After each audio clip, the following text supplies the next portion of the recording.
మేము నిజంగా కూడా మరి మేము డిఫమేషన్కి పోవాల్సినటువంటి పరిస్థితి వస్తుంది అని చెప్పేసి కూడా స్పష్టంగా నేను తెలియజేస్తాను.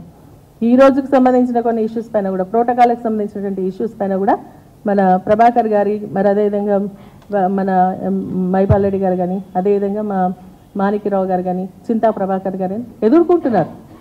మొన్న చింతా ప్రభాకర్ గారు మొన్న కూడా నేను స్పష్టంగా చెప్పినాను, కళ్యాణ లక్ష్మి చెక్కులు పంపిణీ చేసింది ఎవరు, గతంలో ఎవరు పంపిణీ చేసింది, ఎమ్మెల్యేలు పంపిణీ చేసింది.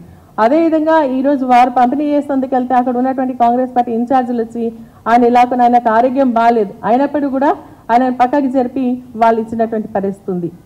ఈరోజు మేము ఏదైనా కార్యక్రమం కోటే మాకంటే ముందే కాంగ్రెస్ పార్టీకి సంబంధించిన వాళ్ళు కూర్చొని మాకు ఎమ్మెల్యేగా ఉన్నటువంటి హక్కుకు భంగం కలిగిస్తున్నారు, మమ్మల్ని పక్కకు కూర్చోబెట్టేటువంటి పరిస్థితి వస్తూ ఉందని చెప్పేసి నేను అడిషనల్ డీజీ గారిని కూడా కలవడం జరిగింది. అదేవిధంగా అదే విషయాన్ని మేము సీఎం గారి దృష్టికి కూడా తీసుకెళ్లడం జరిగింది.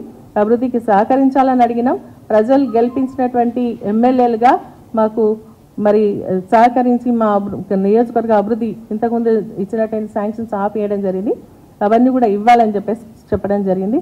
సో మేము అడుగుతున్నాం, ఈ ఒక సమస్యలు ఏవైతే ఈరోజు వారు అంటే హామీలు ఇచ్చిండ్రో ఆ హామీలన్నీ కూడా నెరవేర్చాలని చెప్పేసి చెప్తూ మరి అదేవిధంగా మనకు కరెంటు బిల్లులు కూడా ఈరోజు మా గ్రామాలకు వెళ్తున్నప్పుడు కరెంటు బిల్లు కట్టమని ఫోర్స్ చేస్తున్నారని ప్రజలు అడుగుతున్నారు. మేము అడిగినప్పుడు ఖచ్చితంగా ప్రభుత్వం దృష్టికి తీసుకెళ్ళాలి. ఆ విధంగా మేము అడుగుతున్నాను, మీరు జనవరి నుంచి కరెంట్ బిల్లు కట్టొద్దన్నారు, మరి ఇప్పుడు ఎందుకు ఫోర్స్ చేస్తున్నారు అని అడిగితే మాత్రం మరి దాన్ని రాజకీయ దురుద్దేశం అని అంటే ఎట్లా? ఆపోజిషన్లో ఉన్నాం, కరెక్ట్గా మేము ఆపోజిషన్ పాత్ర పోషిస్తాం.